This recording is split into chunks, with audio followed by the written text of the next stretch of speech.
All right, well, welcome to the Lyons Share. I'm Mitch Lyons, your host, and this is where we talk family, faith, football, finance, and fun. As always, this episode brought to you by Mitch Lyons Wealth, your best game plan to protect, grow, and win retirement.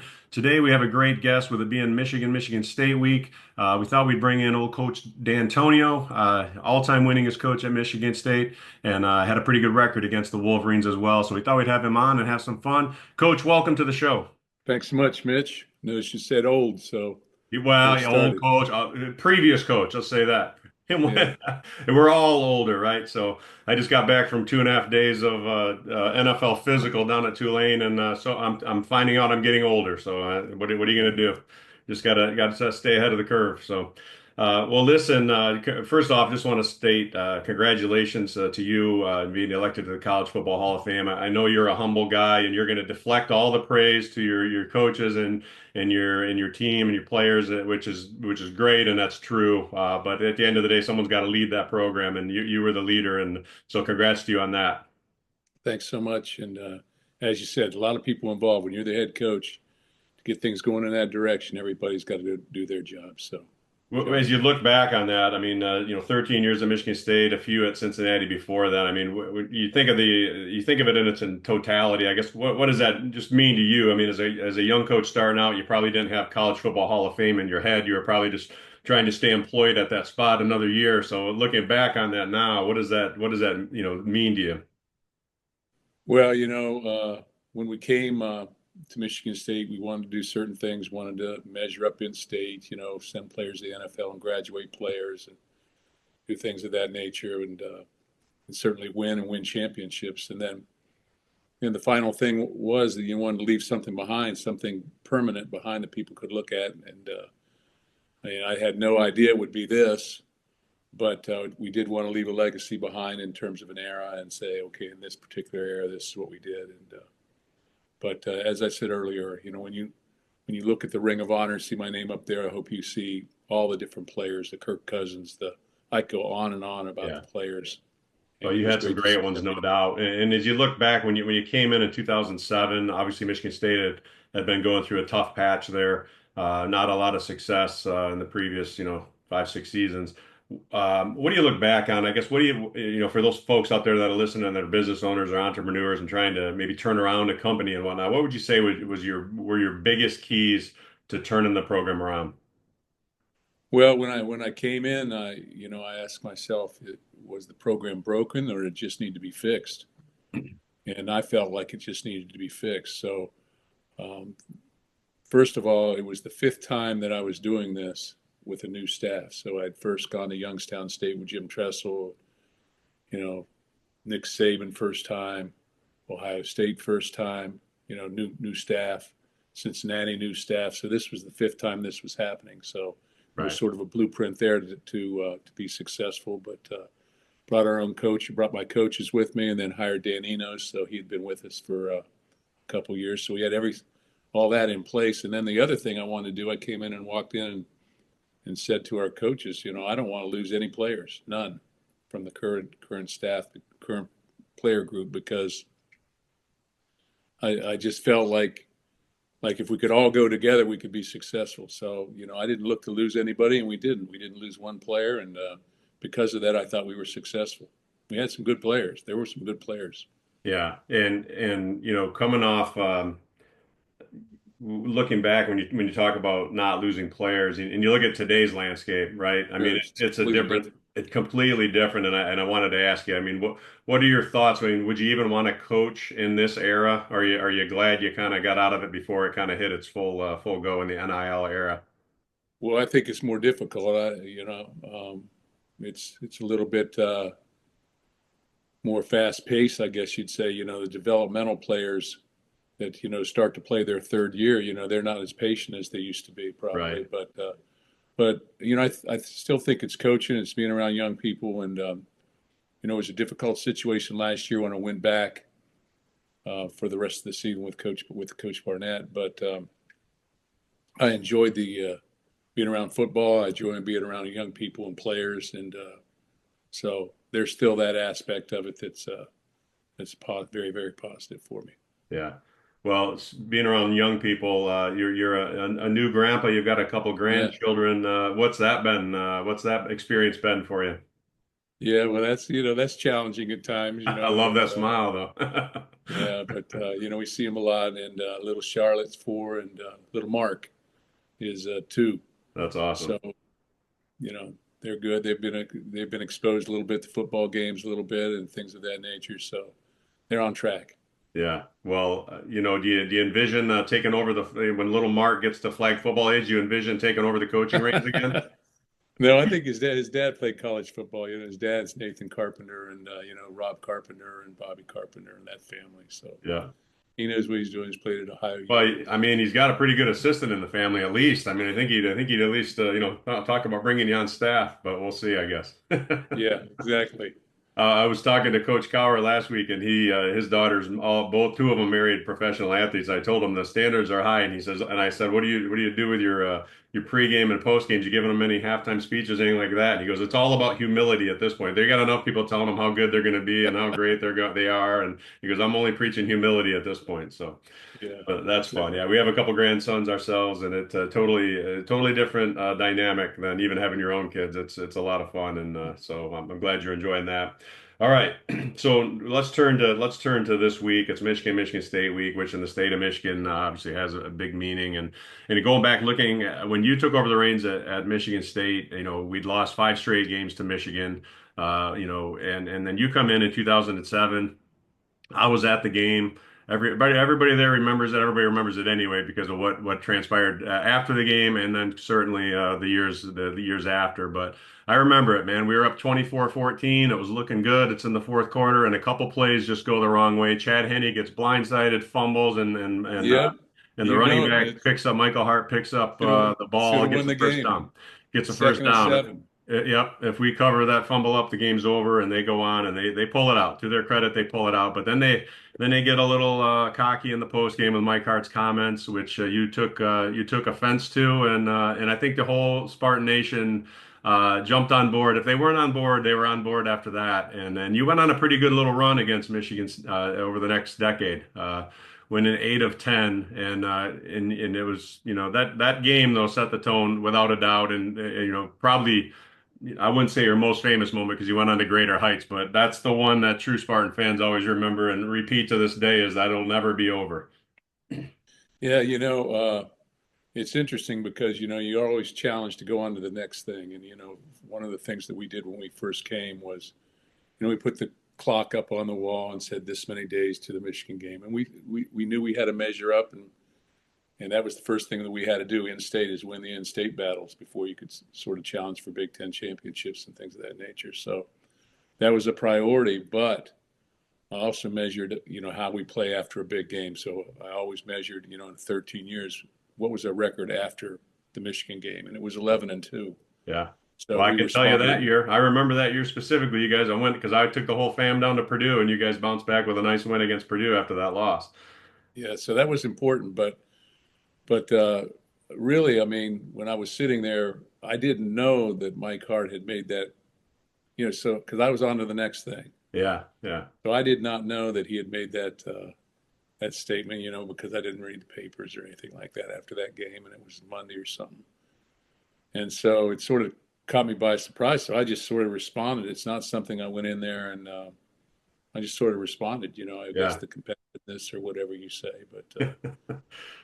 yeah. but You didn't like it it is though. I what it could is. tell. You didn't like the statement. I knew that. Everybody could see that on your face. You didn't have the No, same look as when I mentioned your grandchildren. So, yeah.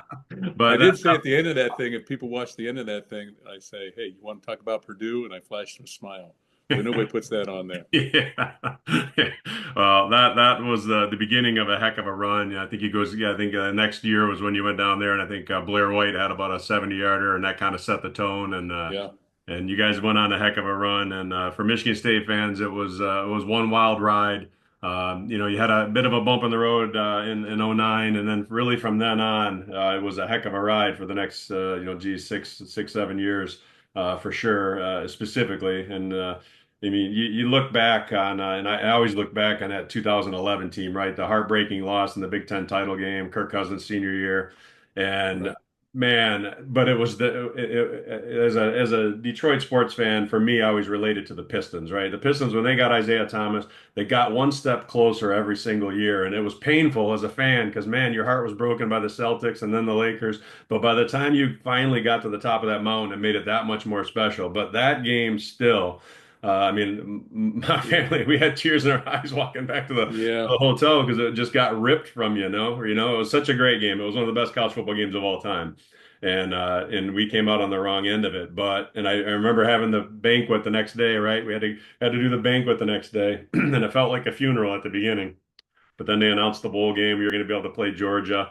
And to your point, it was coming off a big game, obviously the Big Ten title game, and then you guys go down and you beat Georgia, and I think triple overtime or something like that in the Capital One Bowl, and righted the ship. And then boom, 2012 comes, and you got another blip in the road, but then you just kind of got going, right? I mean, you had the defense in place. It was a matter of getting that offense to congeal, and you certainly you got that going in 2013, and it started an incredible run. As you look back at that time, coming off 2011, you knew you lost Kirk, and you had some question marks at quarterback coming in.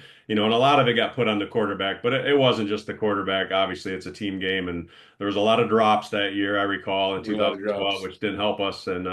But to come from 11 where you're right there and then to come back down in 2012, I mean, what were your thoughts during that season? But then knowing you had the talent and then coming into that next season where you ultimately won the Rose Bowl.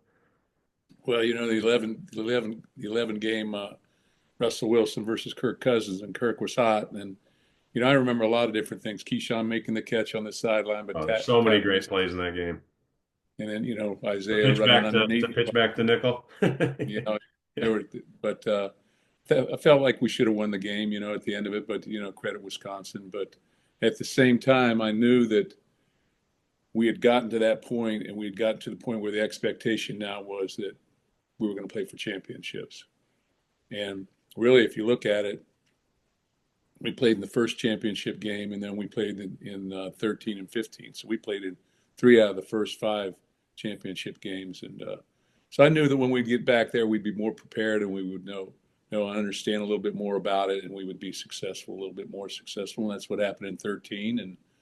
But if you look back at that team and you look at the roster, all those guys who played in 13 and 15, they were freshmen or redshirt freshmen. Right.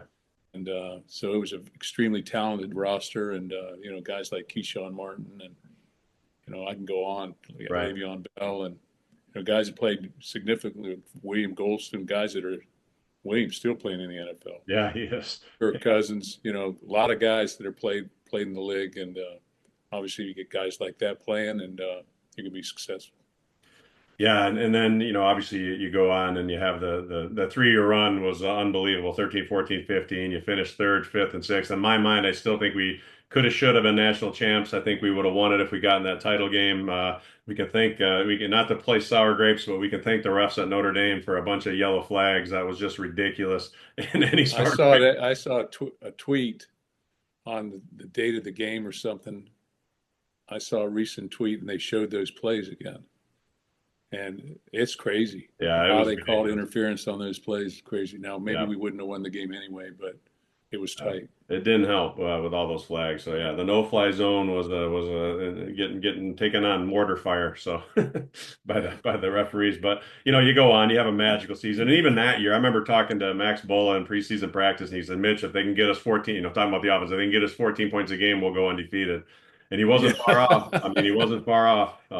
And it took a minute, right? It took a minute that year. I mean, Shalik Calhoun had more touchdowns after 2 games than your offense, I think, in that year. yeah. The defensive end was Well, in outscoring 12, our we offense. lost 5 games by a total of 13 points. Yep, Won 7 and lost 5 by yep, 13 yep. total. So we had good football teams.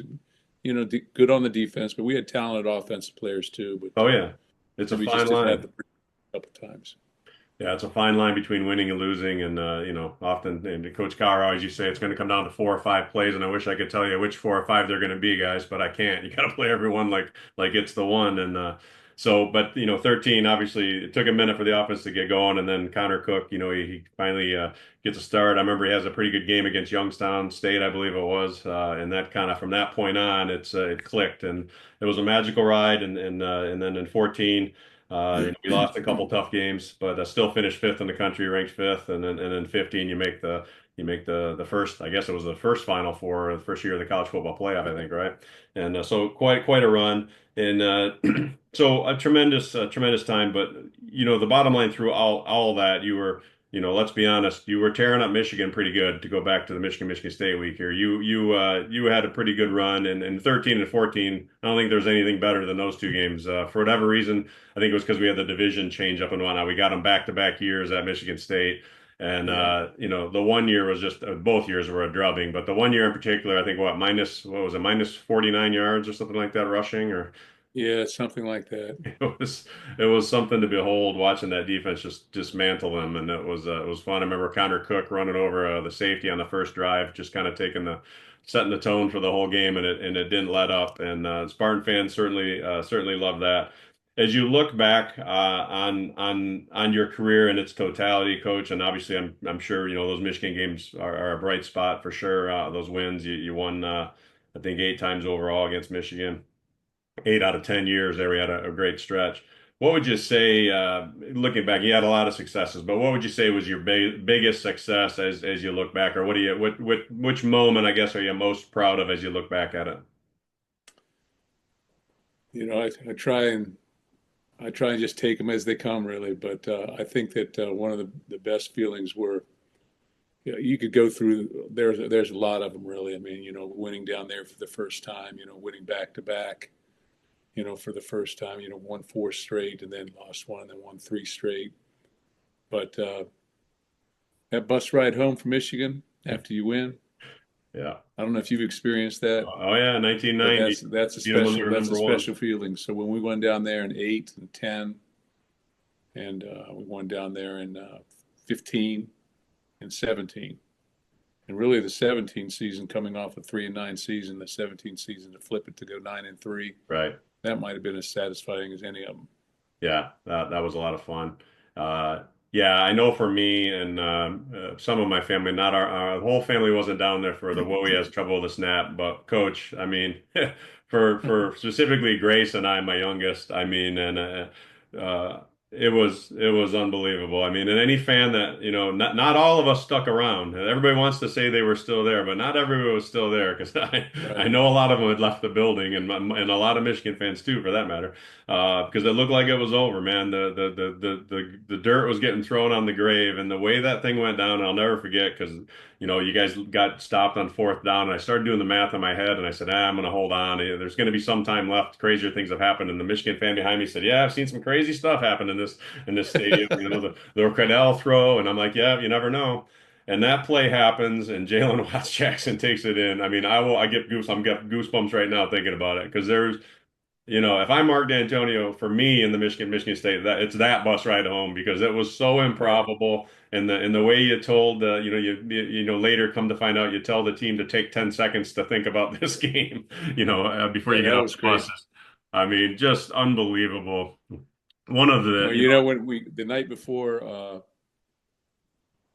it sounded like everybody was all riled up and everything, and then we were on the bus, and it just sort of felt flat a little bit. And I thought, when we pull up there at Michigan, when you pull up by the state by to get off, you know where it's at. yep, People heckle you and everything else, and yeah, they're on you pretty good. And I thought, well, we're just going to sit on the bus like a ghost bus, and just going to count 10 seconds. And I got up and walked through there and counted to 10, and said, we're going to get those 10 seconds back. And with 10 seconds left, said, hey, why put anybody deep? And so Mark Snyder, the guy who works punt snap, punt block team, said, hey, line up here, line up there, real quick. If they had not taken a timeout, I don't think we would have been able to set it up. But we just set it up, told everybody to come, and they it came. sort of happened. And as it turns out, Whoa, had trouble with the snap, and the rest was history. And I just remember as he's got the ball, I'm thinking to myself, get down, so we could kick a field goal, right? Yeah, Because I thought he was gonna, and he darn near got tackled a couple it times, was. but it just came together. And unfortunately, Jeezy hurts his hip on the greatest play of his life, and has to go to the hospital. But he's in Michigan State lore forever, and no one's ever going to forget his name. And what a wild ride that was. And as you look.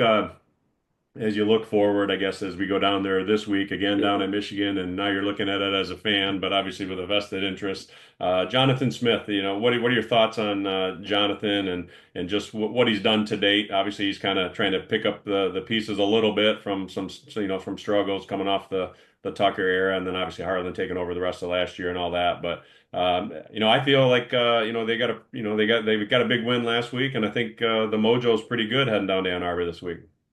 Yeah, I think they're going this way. I think they're Yeah. going up. Yeah. But I've been impressed with Jonathan and his staff. I've been over there a number of times, and the thing that impresses me about their football team right now is they're resilient. When somebody responds, makes a play, whether it was the Maryland game or whether it was the Iowa game, when the opposing team makes some plays, they've been able to respond. They haven't won every game, but they've been able to respond. Even in the BC game, you saw them do that. So I think they got a good mindset. I think he's calm. Doesn't Yeah. get too up, too down. Right. You watch him on the sideline. He's coaching football throughout, not losing it. And I think he's done a great job. And they got 61 new players, Right. which some of that may be his decision, but a lot of it was guys leaving because they've got some good players that left, especially on the defensive line. So he's had to adjust, but he's done an awesome job right now. And be interesting how he'll have a whole new understanding of that game after this one. Yes, he will. When he steps I out of really the didn't know bus, too much about it until I had a great advantage when I came back as the head coach because I'd been here with he's been Nick there with Nick. Yeah. 5 years and 1 year with Bobby. So I experienced the we had some Spartans on the staff, Pat Shermer, Charlie Baggett. They knew what it was all about. So when I finally experienced that game, I quickly understood what it meant. So coming in as the head coach after 6 years of doing that, 6 years, 3 at Ohio State, 3 at Cincinnati, and then back, I understood the deal. Yeah, and you understood it, and then I played for George Perlis, who he had a He quite a understood it. disdain for Michigan, and it was he didn't hide it very well, and he didn't care to. But his stories went all the way back to Sure. the 50s, the 60s, the Biggie Munn, the Duffy Doherty days, and Michigan voting against Michigan State to be Yeah, one it of goes the way big. back. Yeah, It oh, goes it was way deep back. rooted, but Michigan week was different. And I know as a coach, you tell them, hey, you got to treat this like every game. It's you got to it's a process. You want to keep stay in your routine and stuff. Was there anything different that you did the week of the Michigan week? I mean, I know coaches like to keep things consistent, but it is different no matter how you slice it. It's a different week for kids. George had his own way. I mean, he maybe didn't put the same emphasis on classes that week that maybe he should have, but it was all football that week for George. But anything different when the way you approach the week for the team? Well, I guess, thinking back, there's two things. One was we looked at Michigan, we looked at who they played this year and did an in-depth scouting reports that particular year. But we also had a running scouting report on them against just us. So we had a 5 year plan in place, or a 5 year scouting report in place on just how they played us. Okay, and you We didn't do looked at that for that. every So it team. was, I'm sorry, You didn't do that for every team. not for every team, for Okay, just certain ones, all right. because they did stay the same pretty much over the course of time. And then the other thing that we did was the highlight film on Friday night, that we'd always put together. It had some glory day shots Yeah, it was all about the Michigan State game. It was, yeah. a look back in time, Goosebumps both again, at like our you're standing games and up. then both at our games and then at the past games, Coach Perlis's, even going all the way back to the 60s. Yeah, Just like he said, it is deep rooted. And in this state, you're either green or you're blue. And the first thing you've got to do if you're going to be successful as a program, I think you've got to win that particular game more often than not. You got to establish yourself as a player in state because there's good football in state, but there's two big schools. And whereas in Ohio, good football in state, one predominantly school. right. Um, so you had to win in state, and that's what we went about doing. Yeah. Well, you did a heck of a job at it, and Michigan State fans are indebted to you forever. You left, you talked about leaving a legacy, and you certainly did that. One thing I've heard when Jonathan first came in, I said, well, I hadn't met him, and I just said, well, what do you think? And he said, the friend I was talking to said he's more like Coach Dantonio. And I said, all right, that's all I need to know. So I think we've got a good one. Hopefully, he has the same, length of success and breadth of success that you had, Coach. But I'd be remiss to let you go without getting your prediction for Saturday's game down in Ann Arbor. But usually it's whoever runs the ball most effectively wins the football game, and turnovers are going to play a part of it. But Oh I yeah, think they're both going to play good defense relative to who they're going against. So it's going to be tight, yeah, it's going to be which that's smash. how you always want it. You want it tight. Yeah, it's going to be smash mouth, and that's how it is. And I'm picking Michigan State. I think not that I wouldn't normally. I wouldn't. I'm pretty Well, honest, I'm but picking Michigan State. I pick yeah. Michigan State, period. Yeah, I would too, even, but I really truly feel if even I was putting my well-earned dollars on it, I like their chances just because you said they're on the rise up. They got some belief coming off the nice win against Iowa, and Michigan's kind of the other way, taking their lumps in the media and whatnot. So, but they're going to You be know, ready to the other rise thing, up. the other thing about playing down there, Mitch, is which I thought was unusual, is it's sort of almost like a pseudo home game Yeah. because there are going to be a lot of Spartans Oh down yeah. there, and they're going to notice there'll be 20,000, 25,000 Spartan fans in that 100. Yeah. So they'll make themselves known. And when we did win down there, which we did 4 times, to keep count, um, there were a lot of people hanging out, Oh cheering the yeah. Spartans. So it is I it is mean. different in that respect than a away game at Ohio State or something of that nature. I always think it was the second time. I think you beat them in '08, and then I think it was 10. You went back down there and beat them again, and I'll never forget the guys throwing the banner over the over the end of the stadium. That said, "Little brother just beat your beep again." Yeah. That's one of the best pictures ever. So, yeah. So, well, let's you brought up a point. I'll ask you because I asked Coach Cowher this too. You're in state. You're watching the Lions. And you talk about a fan base that travels. The Lions fan base right now is up there with the best of them. The Steelers, I played for the Steelers. They have fan base. I mean, it's a home game pretty much every time they go on the road because there's so many black and yellow, and it's becoming that way for the Lions. Ange and I were out at the San Francisco game last year, the NFC Championship game, and there were so many Lions fans. But you go everywhere on Sundays, you got the home team kind of trying to quiet the crowd. And, what's your take on what Dan Campbell's been able to do in Detroit, and obviously the state's on fire, and a long suffering Lions fans have some genuine hope and should have because that's a great team. When you look at what Dan's done there, what do you feel about that? Well, when you what is it in his fifth year maybe Uh, he went bad in his fourth year. Yeah, fourth year. fourth year, Yeah, he's taken a program that was competitive but not winning, but they were competitive. Maybe they don't win, but they were right. competitive as it is in the NFL. And I think he's instilled a certain amount of confidence, a great amount of confidence and toughness. And Grit. when you play the Lions right now, you see a confident football team that makes plays and Yeah. plays great defense. And No he moment's instills too big. toughness in them. He instills toughness in them, and I think that's. I mean, football's a tough game. You and I both know that, and Yeah. you don't get by all the time with cute little things. At the end of it all, you got to block and tackle and catch the Yeah. football and do the very basic things. And I think they do that as well as anybody in the league. Well, you mentioned it about the current Spartan team being resilient, right? And I think that's what you see with the Lions too. The no moment's too big. A rookie A lot of kicker. comeback wins. Yeah, I mean, you get down 10-0 against an undefeated team on the road. That wasn't looking good. They had a slew of penalties. You're wondering, oh, geez, this is going to be one of those games where it just goes south. But they righted the ship. They come back and they get a game-winning field goal out of a kid that was selling bricks 2 years ago, and they're rallying behind him and they're making it happen. It's a fun team to watch, and much like your teams, Coach. I mean, it's smash mouth. It's calm on the sideline. You always exuded that. No matter what the score was, you didn't know if you were winning or losing when you looked at Coach D. But I always talk about the one time I do remember. Because you were a pretty stoic guy on the sidelines. But the one time I remember you couldn't get a smile off your face was at the hotel after you beat Ohio State in the 2013 Big Ten title game, and you were a happy man that night because you knew you were Oh going to yeah, the Rose Bowl, and you couldn't wipe the smile off your face that night. That was pretty yeah. special.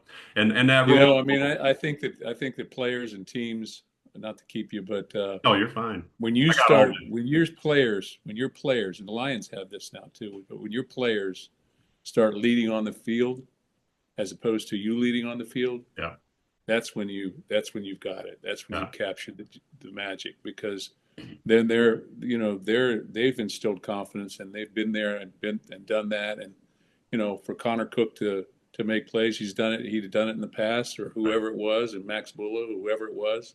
yeah. There was leadership on the field, and that takes time to develop. Yeah. Well, you did a great job, and the other memory I'll leave you with just that I remember was going to the Rose Bowl, all my family out there, like most Spartans there, a lot of Spartans did, right? And I just remember when the buses got to the stadium, It was and I just unbelievable. remember because you're the head man, you're stepping off the bus first. And I just remember you stepping out and looking at the crowd, and I could you tell me, I guess I'll ask you what you saw and what you felt, but as I watched you, you were just like, oh my gosh. I mean, the crowd was nuts and they were so ready for this game to happen. What were your thoughts as you saw the sea of green and just the excitement in the air? Well, as a coach, you're just doing your job, and even in the, we were in the hotel downtown, and I looked down and I told my wife, "Oh, they got a pool down there," because I hadn't even been around the hotel. Yeah, right. But we went to, I don't know if you remember going to that pep rally. Yeah, I walked out there and I thought maybe it'd be 500 people there, and there were 30,000 people there, yeah, lined all the way back. yeah, 30,000. It was the same thing when I got off that bus. It was unbelievable yeah, because there had to be 20 to 30,000 people there waiting for you. yeah. It was And unreal. they said 66,000 travel to the game, but we had people. I had people telling me, I flew from Detroit to Charlotte, sat in the middle seat, and flew all the way out. Stayed overnight in a hotel. People scrounging up their money to come, but It's one of our favorite. people always have a story about going to the Rose Bowl. Oh yeah, it was one of my favorite family memories because we had six kids, man, and LAX prices were through the roof. I'm like, I'm not paying that for eight of us to fly out to LAX. So we flew to Vegas, jumped in what the kids coined the White Knight. It was a big white passenger van, and we scooted across the desert, with the Yeah, whole crew, and saved a bunch of money on flights to get there. And it was a great family memory, and obviously the game was just crazy. Kyler Ellsworth makes the stop. yeah, On the last play to stuff them. And we go to the hotel afterwards, and obviously Spartan Nation is celebrating big time in the hotel lobby. And I look over and I see Kyler, and he's getting his picture taken with people, and he's got a Superman cape on. I don't know if you remember this, but he's got a Superman cape on. So I walked over, and Ange and I are going to get our picture with him. And did somebody give you that? And he said, I packed it. I said, well, I mean, this is a kid that he packed a Superman cape and he didn't even know he would be playing linebacker. That when you left East Lansing, he didn't even know that, right? He didn't right. know he'd be starting that game. And he packed the cape, which just so happens he goes flying over like Superman to make the stop on fourth and one against Stanford, and he's taking pictures with his Superman cape on in the hotel lobby I after did the not know that. game. That's I true do know story. this that when he came, we had a lot of great guys that came as non-scholarship players. Jack Conklin comes as a non-scholarship player. Right? He comes all pro. But Kyler was one of those, and as he sat and talked to me and said he wanted to come to Michigan State, he was 187 pounds. I think he was 127 and one in wrestling.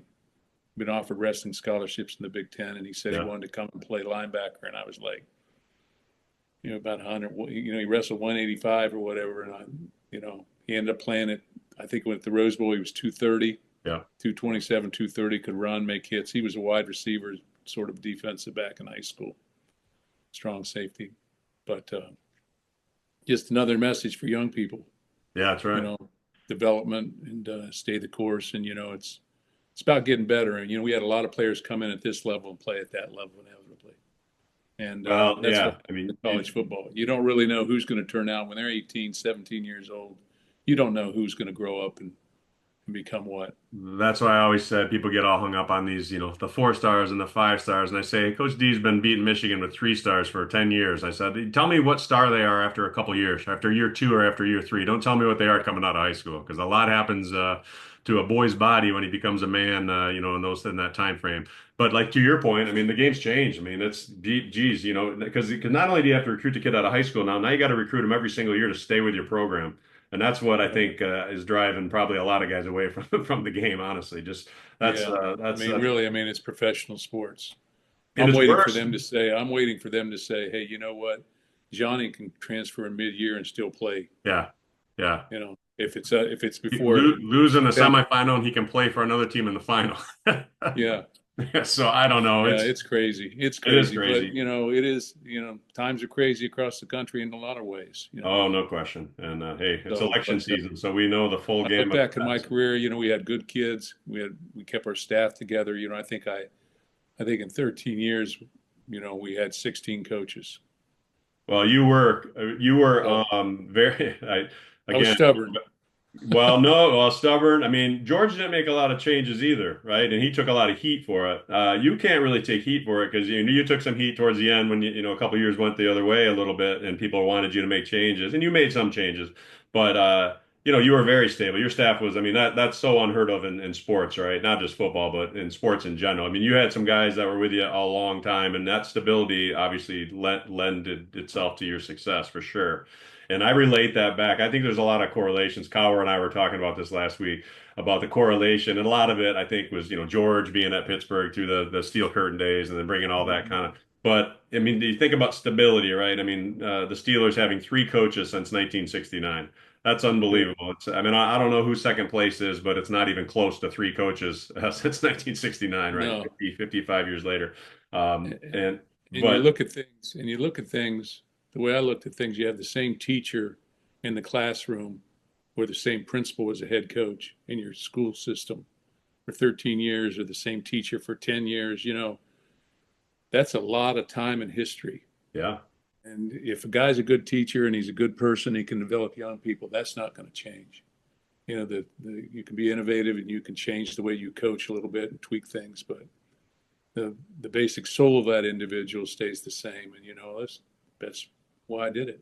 yeah, and you see some of these staffs with the schools or even pro teams turning over, turning over, turning over. I mean, you got first round quarterback that geez not having success. Well, geez, the kid's had three offensive coordinators his first 3 years, or Right. there's just so much change. But when you're there that long, like you were, I mean, everyone's speaking the same language, right? Continuity. There's no terminology we got to relearn every year.